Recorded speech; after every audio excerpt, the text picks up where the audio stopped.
Hey, last time we set up Azure Kubernetes service, or AKS, up in Azure, and we have a little piece of NodeJS that is a web site that you can go down and pull from the GitHub on the previous part of the presentation. And we've pulled this locally and it's up to date. And so let's take a look at the Docker file we made for our little app. So our app is comprised of app.js and some views and some public files. It's a pretty standard Node and Express app. So we need to build a Docker file. The first thing that we want to put into our Docker file is what our Docker container is going to sit on top. And so for this, we need it to have the NodeJS runtime and everything else that it needs. And it turns out that up in the Docker library, there's a pre-made container called Node that runs a minimalistic version of Linux, such as Alpine. That's the container that our container is going to be under. We're going to put some labels in. This is the new syntax for specifying name value pairs.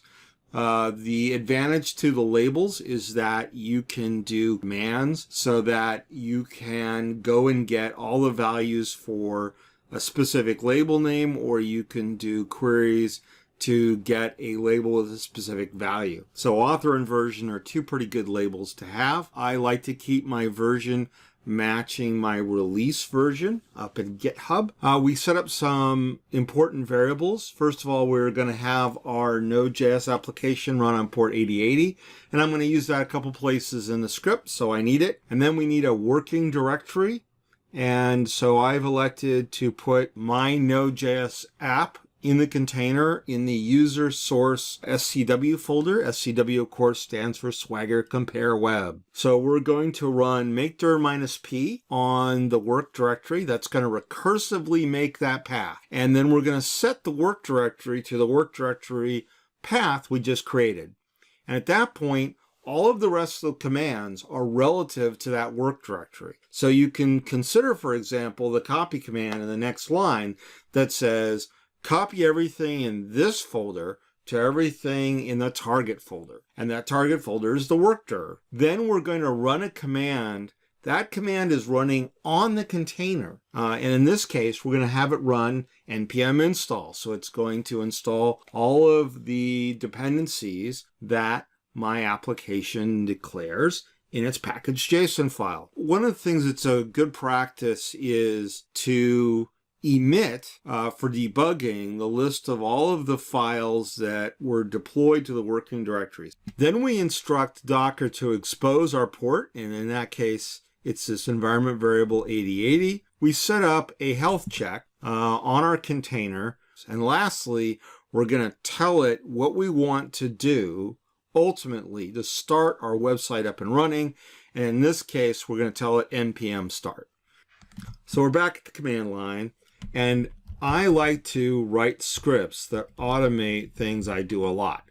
So here is my bash shell script, which is going to build out the Docker container called CT, which in this case is my Azure registry name and the name of the image I want it to be. And I'm going to build it by building -t, the image name that I want from here. And then I'm going to push it up to my registry.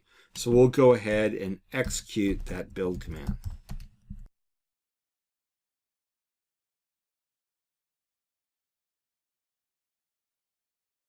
Okay, my image is built and pushed up to my repository. Let's scroll back and take a look at what we did. Notice that here is our find command, and just to make sure that all of the different folders and subfolders deployed correctly, we are showing the folder tree that we created, and indeed you can see our entire app was deployed. So here's a little bash script that says, okay, this is my registry and my image name, and I'm going to run it locally, and I am going to run it in the background, and I'm going to map port 8080 on my local machine to port 8080 on my Docker container.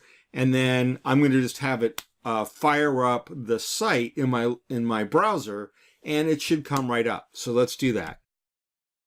And it's going to take it a minute, and there you go. There's my site up and running. So now that I'm sure that my Docker container is correctly constructed, and I can do some more testing on my app if I want. I happen to know it works okay.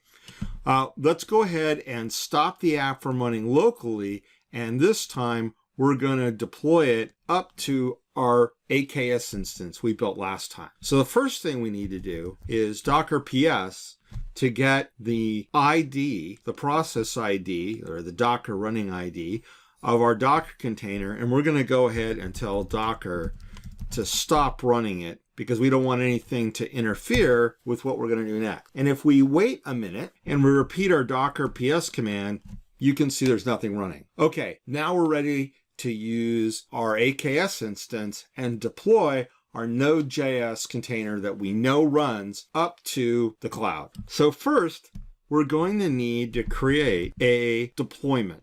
So let's take a look at what our deployment looks like. Here's our deployment YAML. And again, this is checked into the project, so you can check it out for yourself. And we specify the API version, we specify that it's a deployment. We give our deployment a name. Notice that by convention, we like to suffix these things with -deployment. We're going to say that we want one instance running, but you could have as many instances of the deployment as you want. Under the covers, this is going to create a pod, and that the template we're going to use is going to get labeled Swagger Compare Web. And then we're going to say, okay, the specification for this deployment is that it uses the Swagger Compare Web container, and we spell out the path to our registry and then to the name of the container. And image pull policy always is a good thing to remember. Unless the image is very large, we probably want to make sure that Kubernetes pulls a fresh instance of our image out of our image repository every single time. And lastly, we're going to tell it that it exposes port 8080. So let's go ahead and create this deployment. So we're going to use the Kubernetes control, and we're going to say create using the file deployment YAML. So let's make sure that our deployment got made. And so let's do kubectl, and let's say get deployments. And this will list all the deployments that, and you can see that it not only made our deployment, but it created some pods. The desired number was 1. The current number is 1. It's up to date, and it's available, and it's been alive for about 45 seconds. Great. Now what we need to do is create a Kubernetes service so we can get to it from the outside.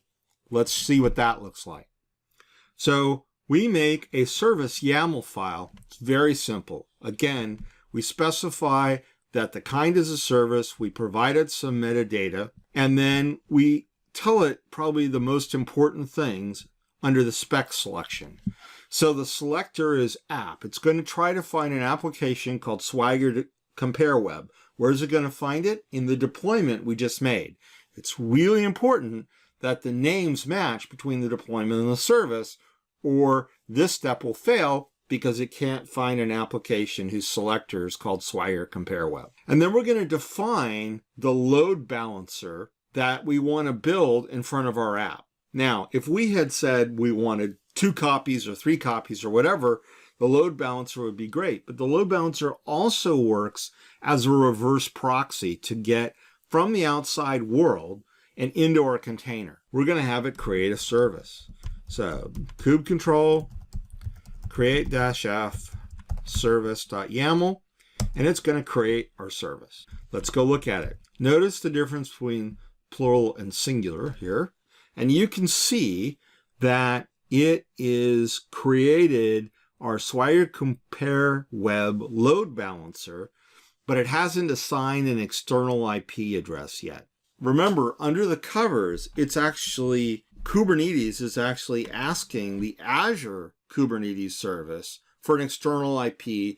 And so Azure is going to go and provision that external IP and set it up, and then return that to Kubernetes, and Kubernetes will update its metadata to reflect the external IP address that it was assigned by the Azure Container Service. It's been a few minutes, and now we're going to start the Kubectl proxy, and we're going to go look at our dashboard. There is our Kubernetes dashboard, and you can see if we scroll through all the different things that we made. So let's go find our deployment. There's our deployment, and there's our information about our deployment. Let's go find our service. There's our service, Swagger Compare Web. And you can see that now it's configured an external endpoint. And if we click on it to test it, there you go. There is our NodeJS Express app running in a container in Azure Container Services with an addressable address. That's pretty cool. And of course, you can go and use your own DNS provider and give it a friendly name.